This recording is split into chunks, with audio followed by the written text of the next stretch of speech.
Today we're going to look at a calculation related to the distance of separation of distant galaxies. So here's the problem we're trying to solve. And when we look at distant galaxies, we can make measurements. We can measure the luminosity, and we can measure the redshift. And the observational data that we pick up is basically determining the elapsed time for the radiation to come from the distant source of radiation. So sometimes we would like to know exactly how far away the source of radiation was at the time that the light was emitted, because the only thing that we can actually measure is the travel time, because that's the measure that we get from our observations. So in this analysis, we're going to assume a constant expansion of space at a rate of 1/14 billion light years per year per light year. And this speed of expansion is approximately what's observed, but isn't normally quoted in those units. It's normally quoted in kilometers per second per megaparsec. And so for convenience, the figure of 1/14 billion is used. But the actual expansion rate that equates to is 69.84 kilometers per second per megaparsec. So let's think about the problem we're dealing with here. We start with a light ray. We're observing from B, and a light ray is coming from point A, and it's heading towards point B. And if we think the initial distance, we suppose that it was x light years to start with.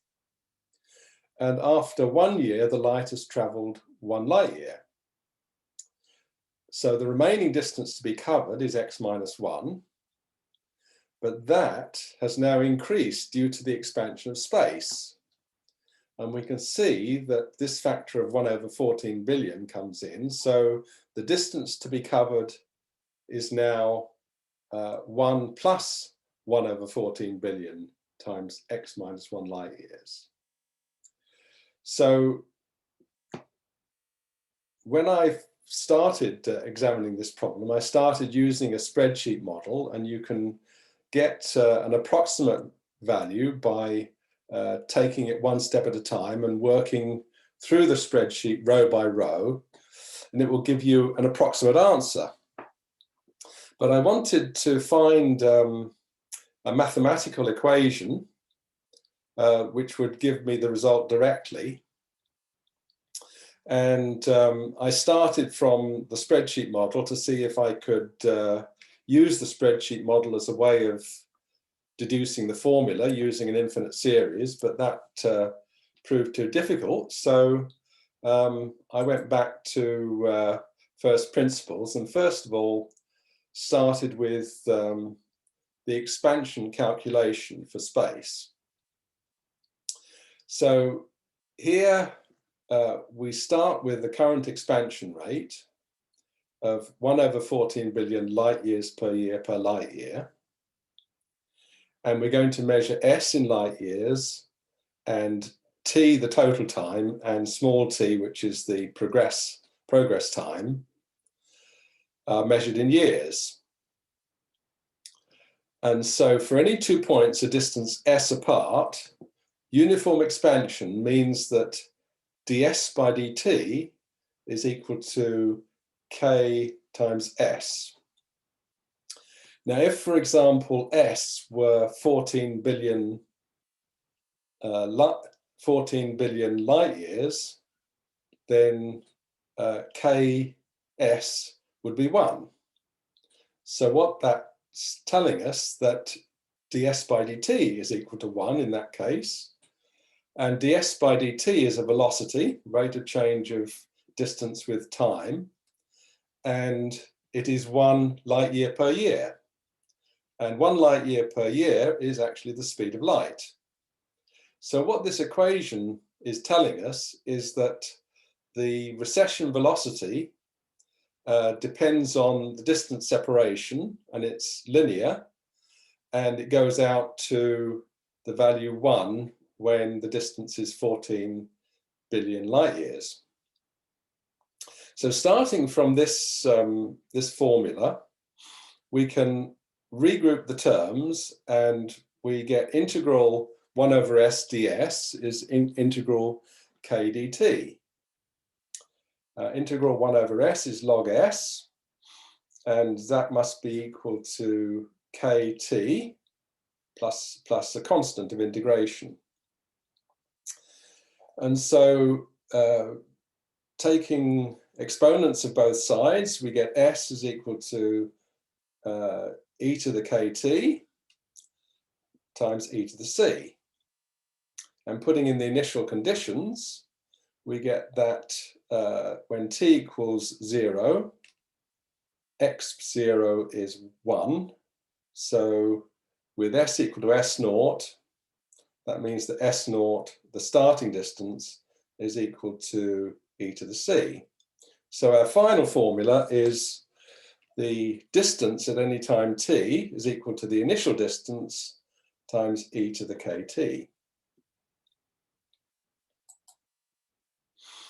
So now we need to think about the problem that we're working on. We're trying to get the original separation distance when we know the time that it took for the light to travel from A to B through expanding space. So we'll start by dividing the time t into equal intervals, which we'll call dt. And if we then say, well, dx is the length of each of those intervals at time t equals 0, because the equal intervals dt are at time t for each point. So we can see that dt is equal to dx times e to the kt, because that's from our formula from the previous slide, s equals s naught e to the kt. So from that, we can again regroup the terms so that we've got x on one side of the equation and t on the other. And we know that our original distance, which we're trying to calculate, which is x, is the integral of dx over the path from A to B. So to find x, we need to integrate dt over e to the kt from t equals 0 to t equals capital T. And here we work through that integration. Of course, 1 over e to the kt is e to the minus kt. And so the integral of that is shown in the square brackets. And you can check that by differentiating that expression. And by plugging in the value for capital T and the value for 0, we get the expression for x at the bottom line of this slide, which is x equals 1 over k into 1 minus e to the minus kt. So using that, and with the value of k as 1 over 14 billion, we can put in a value of t of 1 light year, and we can see that if we were able to measure light coming from a source 1 light year away, the actual distance of that source at the time that the light was emitted is 0.9999994 light years. So very, very approximately equal to 1. So there's hardly any difference for small values of t. With t being 4 billion years, we see that x is now substantially less than that, 3.479 billion light years away at the time that the light was emitted.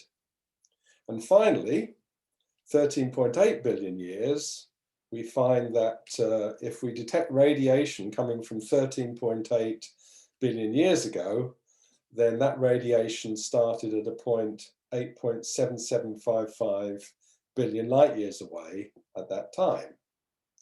And it's that last figure which is quite interesting to use, because when we look at the cosmic microwave background radiation, which has been traveling through space for 13.8 billion years, in the new model of the evolution of the universe, that is not an echo of the Big Bang. The cosmic microwave background radiation is coming from a source which was located approximately 8.77 billion light years away at the time that the radiation was emitted. And the hypothesis is that there was sufficient mass at a time 13.8 billion years ago to create an event horizon at 8.77 billion light years.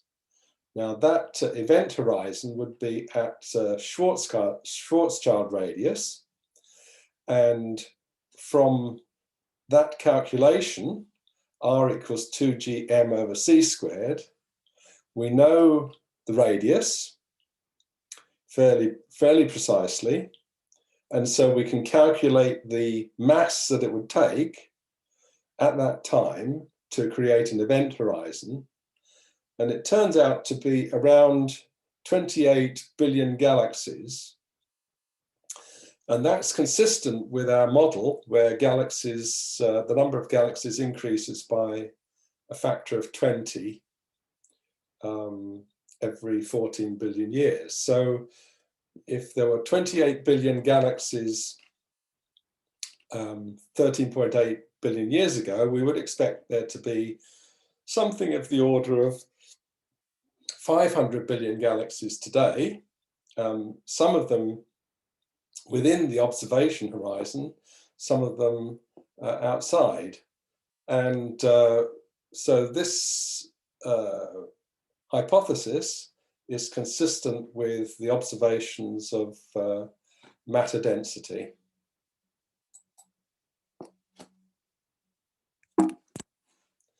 So that concludes the presentation on how far away things are when the light set out.